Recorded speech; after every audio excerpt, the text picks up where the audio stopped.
Hello and welcome back for many of you, and for those just joining us, welcome to today's BCP Digital Summit hosted by the Shared Services and Outsourcing Network.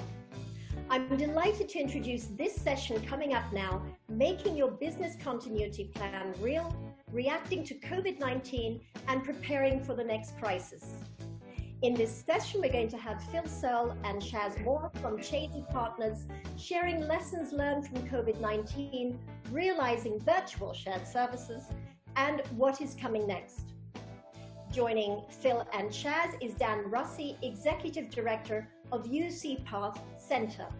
I want to remind you this is a session during which you can ask questions, so please do post any questions that come to you during this presentation, and we will put time aside at the end of the session to address them.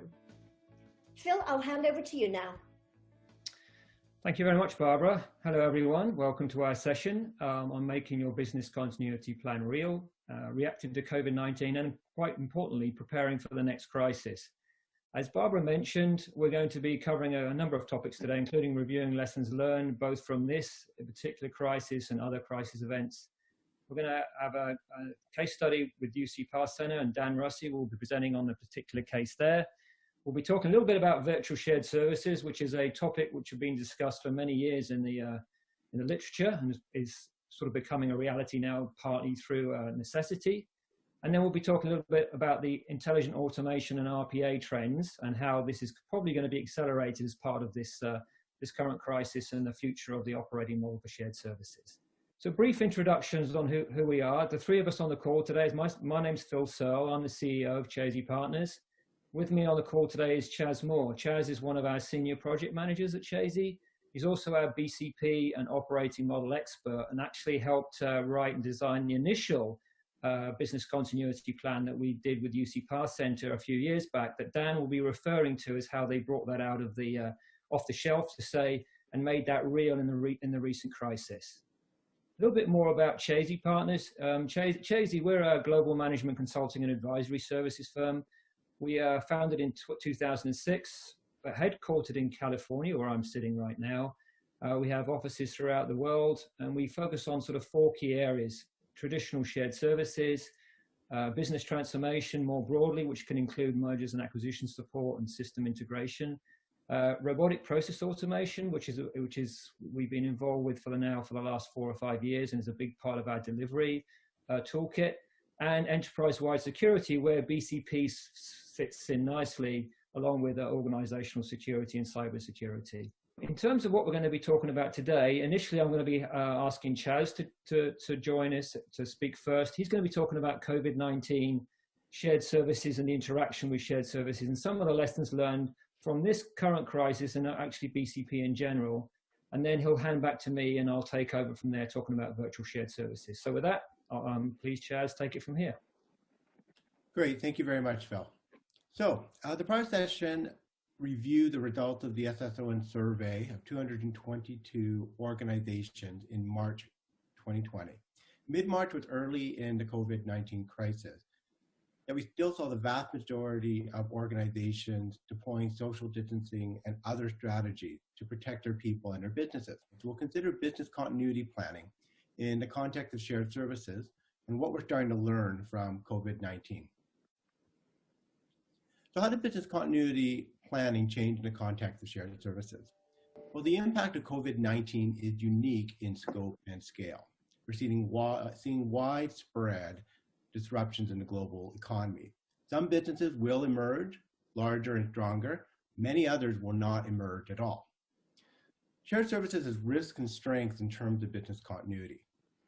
The impact of a business disruption can be more severe, and the expectations are generally higher for shared services organizations. Whereas shared services can also greatly improve an organization's resiliency to a business disruption. And now we're seeing organizations embrace virtual shared services models where centralization doesn't mean a single location anymore.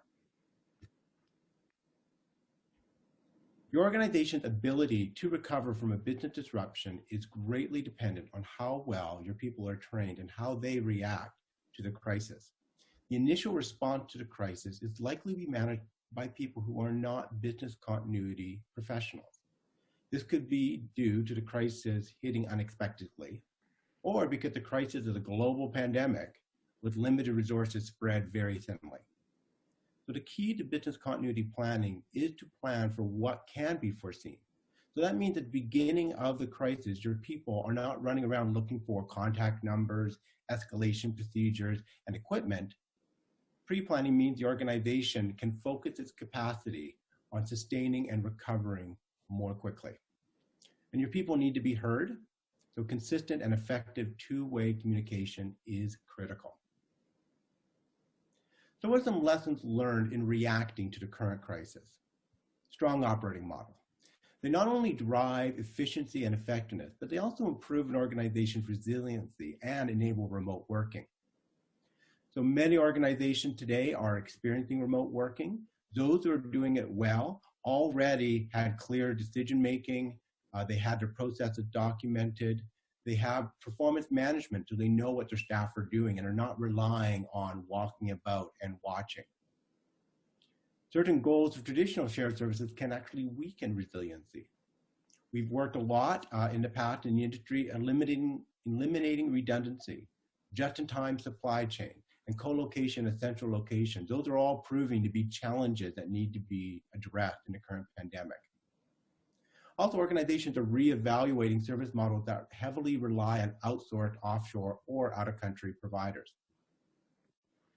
Another key lesson, robots don't get sick. So when we talk about robotic process automation or intelligent automation, we realize we have a hybrid workforce, and we can really have the scalability we've been talking about with RPA. And IT is more than ever an essential service. Centralization is still critically important, but it's less about the location, more about standardized virtual operating models and reporting lines. And Phil's going to be talking about that in just a moment. So what are the lessons learned in preparing for the next crisis? Well, you want to have one lead who's ultimately accountable. 80-20 rule. You're not looking for perfection here. You don't want perfection to be the enemy of good. Maintain the plan, regular updates, test that plan, make it real, do the scenarios, leverage that for training. You want to design for the stress and confusion of a disaster environment. Things like simple terminology. Your expert, the person who wrote the plan, very likely may not be on site and be able to explain the plan, explain the acronym, know where all the materials are. Recognize protection has a cost.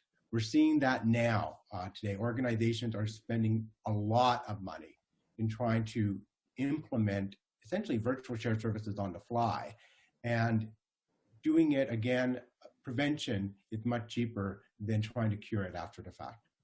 Consider your key partners, your vendors, your customers, your outsourcers, and prioritize and plan for critical functions to recover first.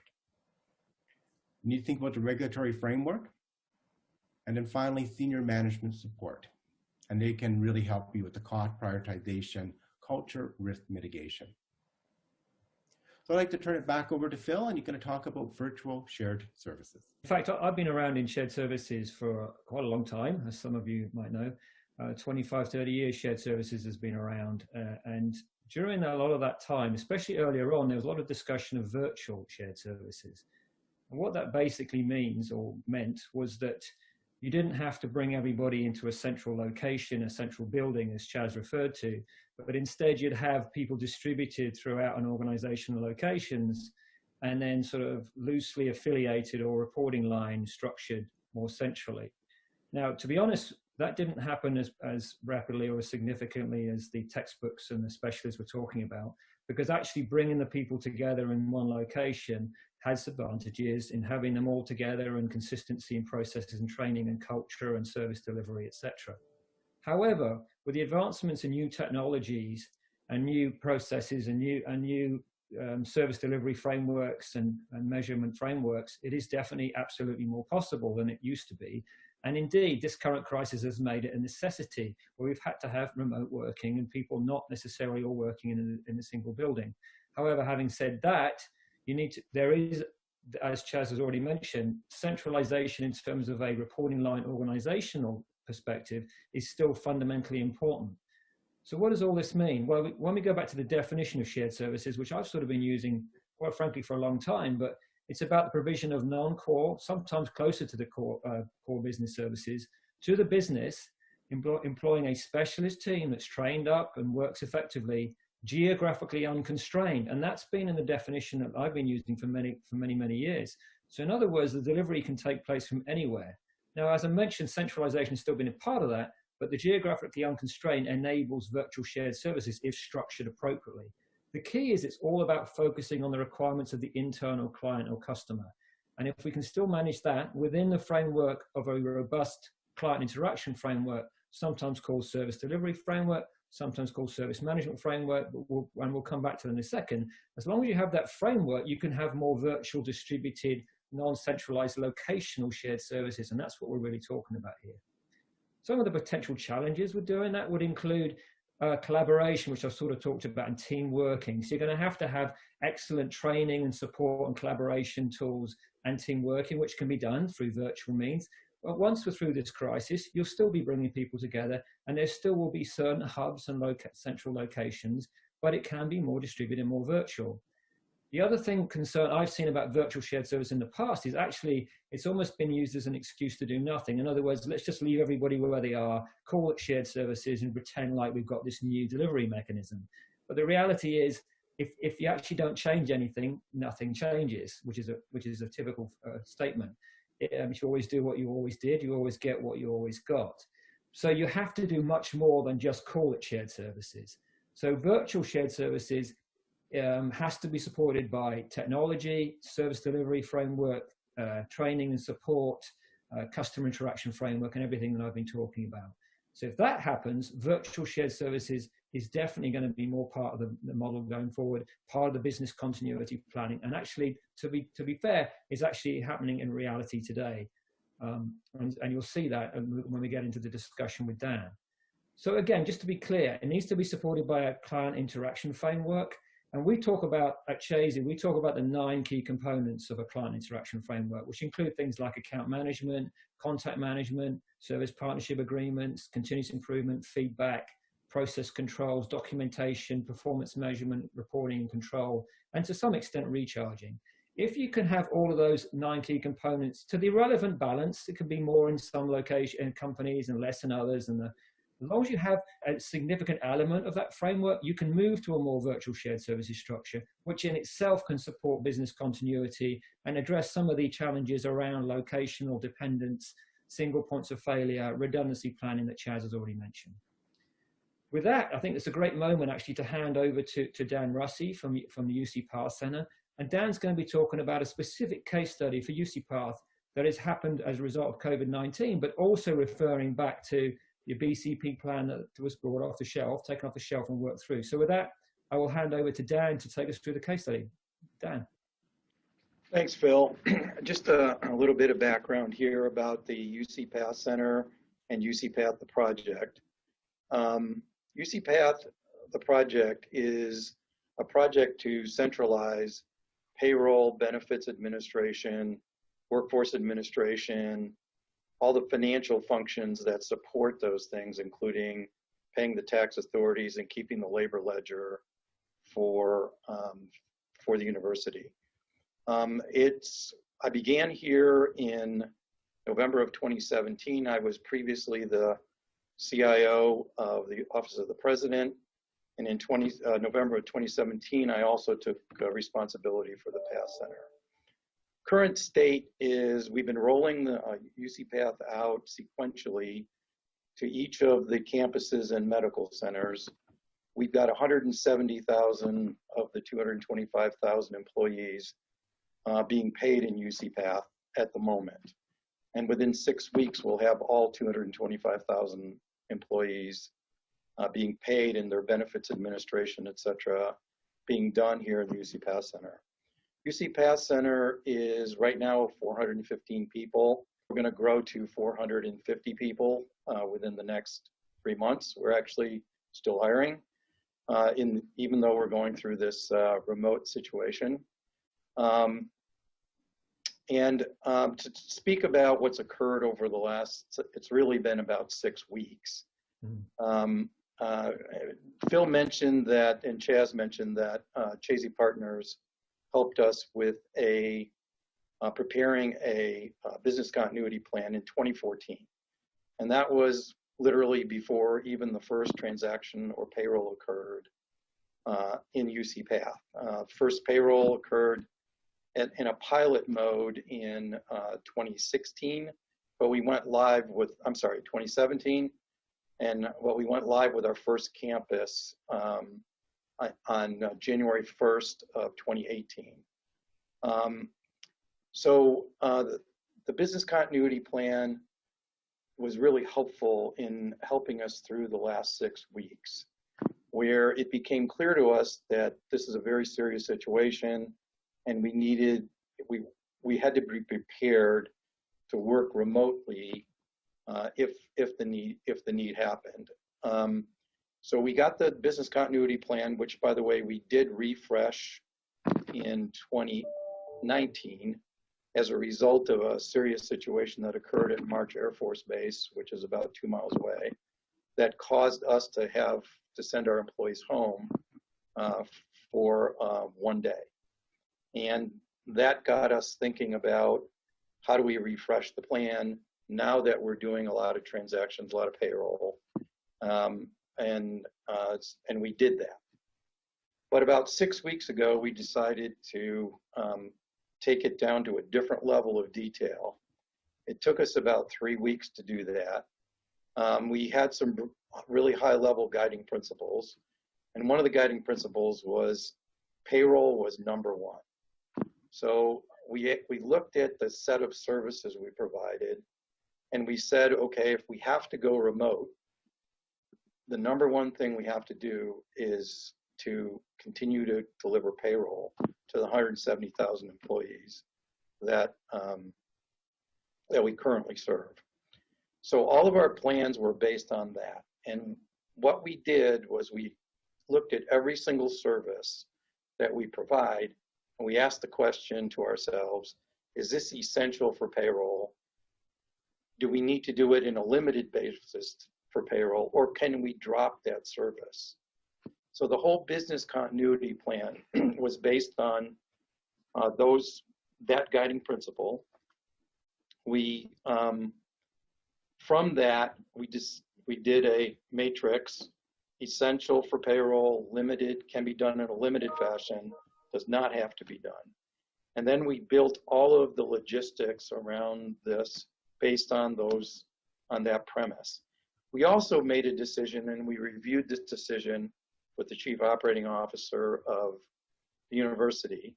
We said we'd rather cut services deep to start with and then give them back as we are able to prove that the remote model works for us. Because we had literally never run a payroll without all being in this building. So from that, we finished our plan in about 3 weeks. It happened to be the 19th, March 19th, that we finished the plan. That even declared the stay-at-home order, and we put out a message to all of our employees that the morning of the 20th, they were not to show up. And since then, we've been running remotely. We've learned a lot. Running remotely works really well for some things. For example, we've run now 3 payrolls since we've been remote, and we ran our most difficult payroll, which was the first one, which was a bi-weekly payroll and a monthly payroll concurrently. And those have typically been very problematic for us, and we've had to, when we've run those payrolls, had to get in a room and problem solve quite a bit. We were able to do that remotely and do it successfully, even though we did have a number of problems. We were able to solve the problems remotely. And this last payroll one ran very smoothly. What's been difficult for us is that we essentially provide a set of services directly to employees, where they can call in to us and speak to us about their paycheck or about their benefits, or about that people, the transactors on the campuses, the HR teams on the campuses can also call into us, and we could work through problems with them with respect to their constituents. We've decided to not provide the incoming phone service.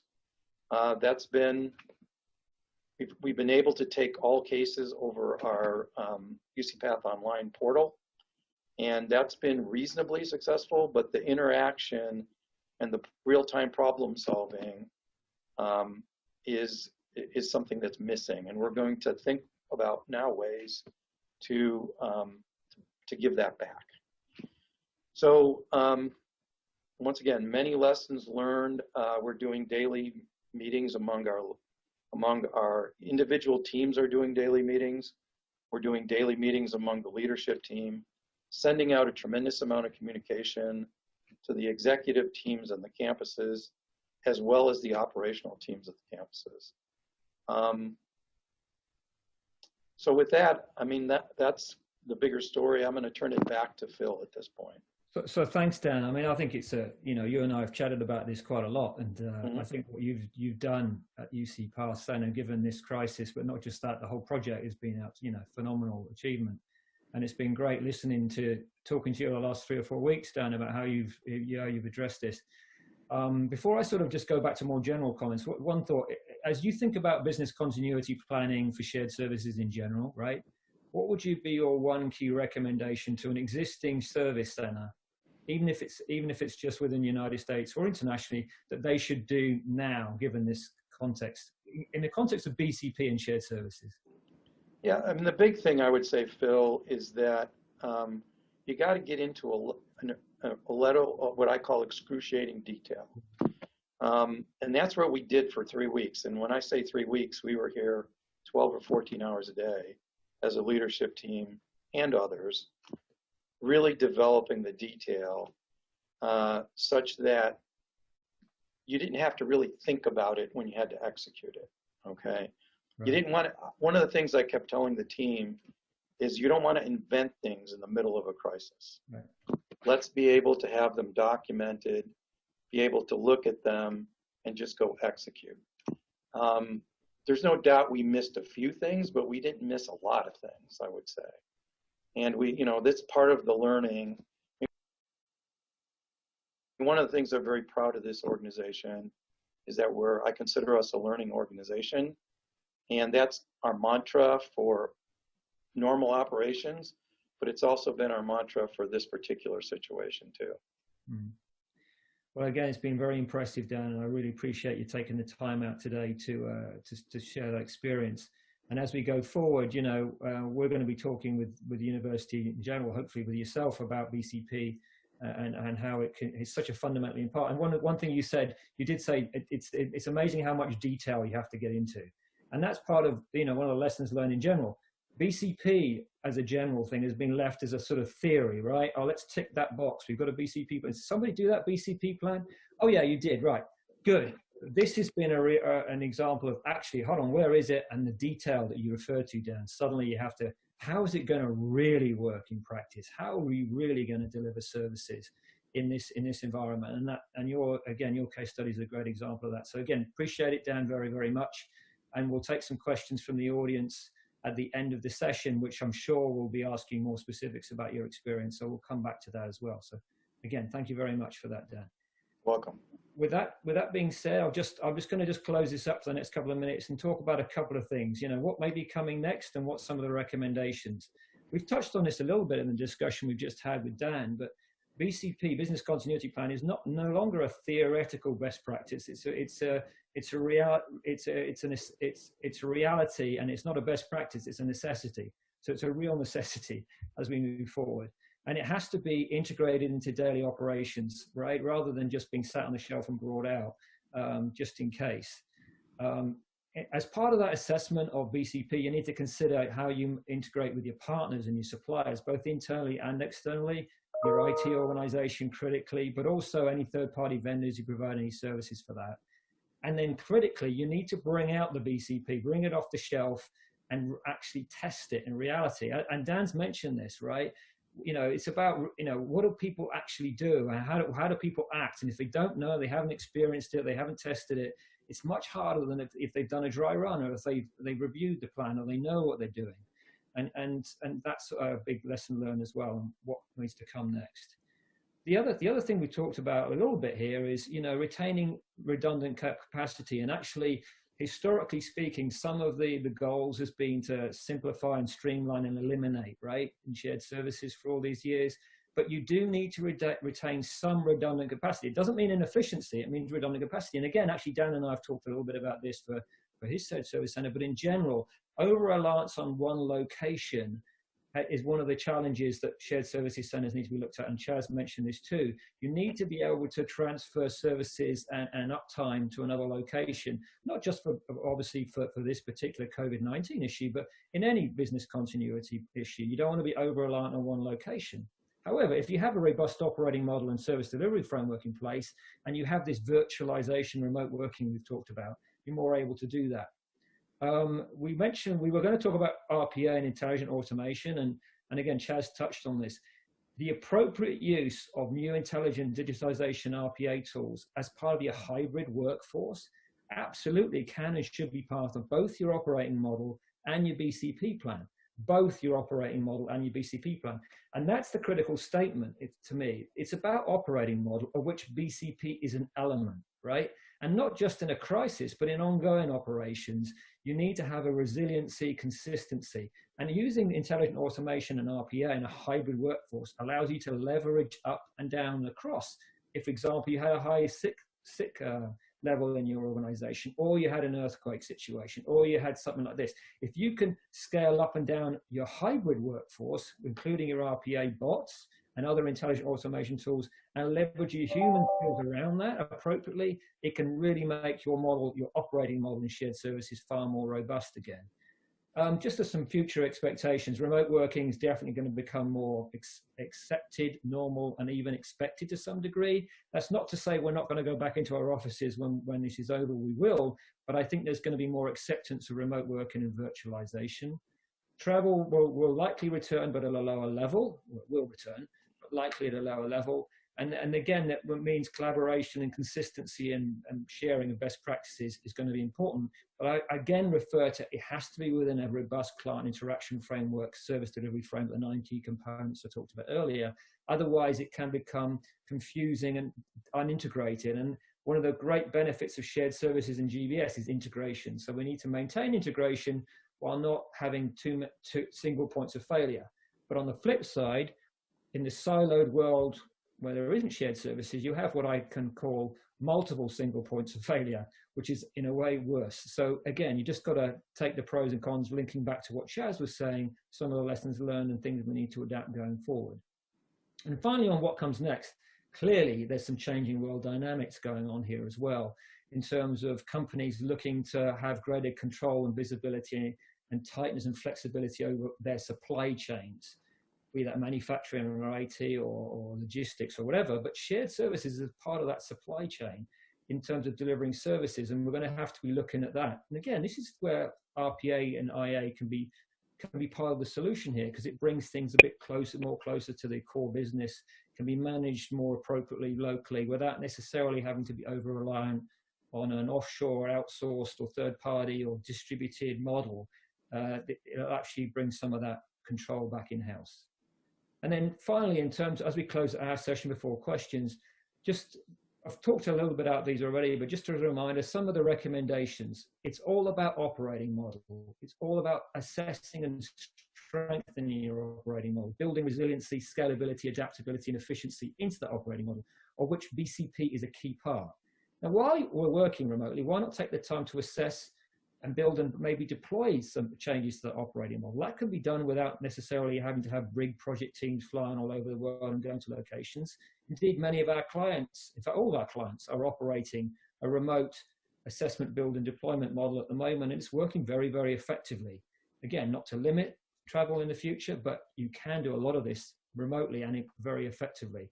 Change management stabilization maybe has a little bit of different emphasis over time, and you'll have to consider that as part of your changes to the operating model. I've talked about the next point already: integrate business continuity into operations, integrate best practice into the model, and then Understand and assess the gaps in your client interaction framework. We refer to the 9 key components. Think about your end-to-end process documentation. Is it documented? Is it used? Is it archived? Is it storable? Is it retrievable? Is it controllable? Think about all of that, because that helps your resiliency in BCP. Make sure you have a proper service delivery framework, which includes a mix of what we call input-output KPIs, which is upstream and downstream, but also operational individual KPIs. Operational manage the shared service GBS center itself, and individual is related to performance management, which can become even more important in a virtual work environment. And then we, again, linking back to the CIF, client interaction framework, more about account management and client management. And as I've touched on already, lean into the new technologies, the digitization, RPA and IA in general, including artificial intelligence, some of these great reporting tools. And obviously one key thing is get started, move ahead, take the opportunity, grasp the opportunity, and move ahead with this BCP and operating model transformation, which is being accelerated. It's one of the trends that's been accelerated by the recent COVID-19 crisis. So I hope this session's been helpful for everyone. We will now be taking questions, and at that point I'd like to... And thank you so much, Phil and Chaz and Dan. That was a fantastic presentation. We've had lots of questions coming in already. Please keep them coming. Let's kick off with this one for Dan.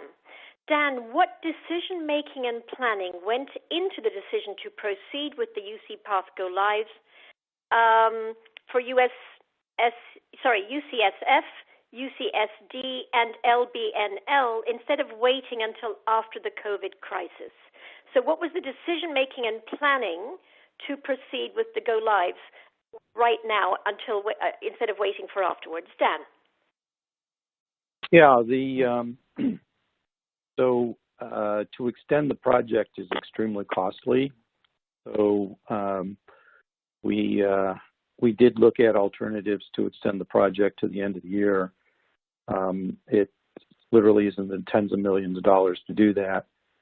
So that was a big factor in our decision. And then we did a pretty detailed readiness assessment, especially with the executive management of both San Diego and San Francisco, as well as our own readiness assessment. And then we had to rethink how we provide post-deployment support. So normally we would put people on site after deployment for 6 weeks at least. When I say people on site, people from the UCPath Center, as well as the project team. And we had to sort of rethink how to do that. And once we came to a plan that both we were pleased with and San Francisco and San Diego were pleased with, that we thought we could execute and still be successful, we decided to proceed. And the decision, we have a very rigorous go, no-go decision process within our project. So we involve the chancellors, the president of the university, as well as others that are important to having it be successful. So we did all that work. Actually last Friday, in a meeting with the chancellors and the president, we decided to go ahead. Thanks, Dan. I mean, basically, this is Phil. The point there is really that operations have to continue, right? I mean, we don't know how long these crises are, and the other point, of course, is that you were ready. You guys are ready. You were operational, and your BCP plan, when you put it into play, enable you to continue, and that's the good story there. So it's excellent. So, Chaz, I'm just going to ask you a question that's come over the line here, a bit more technical. Don't spend too long answering it, but how do you effectively test a business continuity plan? How often should you do that, and with whom should you do that? Can you touch on that from a more technical testing perspective from a BCP? Absolutely. Thank you, Phil. So you want to roll out your testing in progressively more realistic format. So you want to start with seminars to train, communicate the plan, to prepare for the testing, and it will provide valuable feedback to strengthen your plan and make it more realistic. Then you're going to move to tabletop exercises. Even if scheduled in advance, they can be made more realistic with simple changes.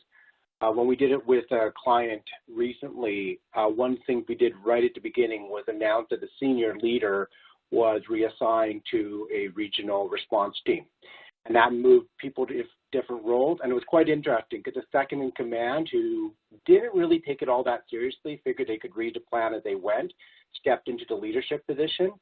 And it was really interesting how all that pre-planning, it seemed, all the decision-making that seemed so simple really went out the door. It was a really great lesson for people as we went through. And second, you can also assign roles to people. How we had people that were non-essential take on roles such as Deadline Diana, who didn't needed to finish her project, and so she was ignoring it, and other people who were making inappropriate humor. And it was really interesting seeing people how straight-laced they are in a normal meeting, take on different roles, speak out of turn. It really put people off their game and made it more realistic. And then once you move on from tabletop, you have unscheduled tabletop and eventually move on to live exercises. And of course, you want to start testing your disaster response in alternate locations. So definitely you want to do the testing as you prepare or refresh the plan, at least annually. Ideally, you're doing it on a quarterly basis. And I think more organizations are going to do that because they see the value of this as part of your training and as part of moving on. And if you really do want this to be part of your day-to-day operation. So as you're onboarding employees, do they know what your BCP plan is, how they access it, and how they might need to step into different roles? Thank you, Phil. Thanks, Chaz. Dan, I've got a couple of questions here.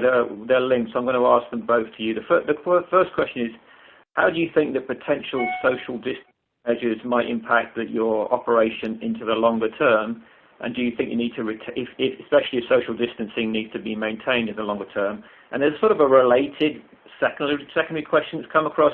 Do you see virtual working teams longer term as an enabler or a restrictor to career paths in your operation? That's an interesting question. So two components, Dan. Yeah, so we had our first session as a leadership team yesterday to start thinking about the various phases we may go through in kind of repatriating people into the UCPath Center. And what we started with is thinking about the end game. The Path Center is highly transactional operation, and being present is a big factor in our success, I think. And plus, Path Center is still in I would call it still maybe in the storming stage, maybe not, maybe we're past forming and still in the storming stage. And we're still hiring. So we're in the midst of all this. We're actually trying to hire 70 more people. And and that's 70, that's about another 15 to 20% on the current headcount. So we're trying to figure out what the end game is, make a decision as to whether or not working remotely is something we want to have long term. And then we're going to back up from that and determine, what we might want to do in the various phases that might occur. So in other words, we are going to bring people back into the UCPath Center for the San Diego and San Francisco deployment. We're able to do that because Riverside County has recognized us as a essential business operation. And we are going to adhere to all the guidance on face coverings and social distancing. But we think this is going to happen in phases. And right now, there's timing and what the various phases may look like are unknown. So we're just going to have to adapt to what the guidance we get both from the university and from the local authorities and then get from where we are today to the eventual long term. And I think from a consensus basis among the leadership team, there is a desire to have people on site and not do a lot of telecommuting going forward, just because we're still in stabilization, storming phase of our maturity, and having people around and being able to interact with them in person, as well as a lot of new employees, at least for the next, let's say, 2 years, we're going to not really do a lot of remote work. Well, just quickly, Dan, to wrap that one up, because we're going to take one more question before we close. And what about potential impact on sort of staff development from remote work? Are you saying that's something you're just going to think about as you move forward if that continues? But it sounds like that's not really a major part of your longer-term plan. But a thought on that? We feel like that would be extremely difficult to do remotely. We're still trying to develop culture and community among what will be almost 500 employees at the PATH Center, and we think it'll be very difficult to do that. And that's a big factor in thinking about what, looking forward, where there isn't this sort of disruption to business. What we want to end up with, that's a big factor in our decision process. All right, great. Thanks, Dan. Just a quick comment. One of the questions came over was actually a statement. I think it's relating back to your presentation. It really is all about the detail, Dan. A comment came across. Mm-hmm. It's really about the detail when you talk about BCP. So last question, and I'll throw this one back to you, Chaz, and obviously be brief because we're running out of time. But, big question. How long does it take to pull together a robust BCP plan? And what resources do you need to do that? But maybe just answer the first part of that if you can. Yes, absolutely. Thank you, Phil. It doesn't take that long. It depends on what you have available right now in terms of materials. Now is actually a good time. You can leverage some of that remote capacity. It's probably about 8 to 10 weeks to do the initial assessment and probably about 10 to 12 weeks to roll it out with training and deployment. It does depend on the scope, how extensive your testing is going to be. Are you just going to email out the plan? Are you going to run tabletop? And we can run virtual tabletop. We're all getting more used to Zoom meetings. So about 8 to 10 weeks for the first assessment, 10 to 12 to roll it out with training and testing. Okay, great.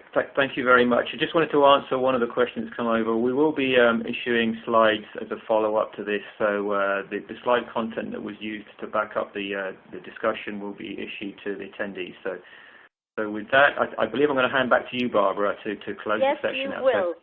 Thank you so much, Phil, and thanks to Dan and Chaz taking some great questions. I'm sorry we couldn't get through to all of them. I've also just been told that there was a slight technical glitch right at the beginning that caused the presentation to restart for some of you. So my apologies for that. It was so good you got it twice. I also want to remind you that we are running 2 more sessions as part of today's BCP Digital Summit. You can press at the end of the session, there'll be a green button on your screen that takes you straight through to the next session. Nothing else you have to do, so please do stay with us. You will be sent, as Phil said, a copy of the slides, and you'll also be sent a link to the on-demand recording. So if there's anything you want to watch again, you'll be able to do that in your own time. With that, Phil, Chaz, and Dan, thank you so much for joining us today and for sharing your fantastic BCP story. Folks, link up with them on LinkedIn. You have their names on the screen, and you'll find them on LinkedIn if you want to take any questions further. That concludes this session. Please join us for the next one starting in 15 minutes. Thank you very much, everyone.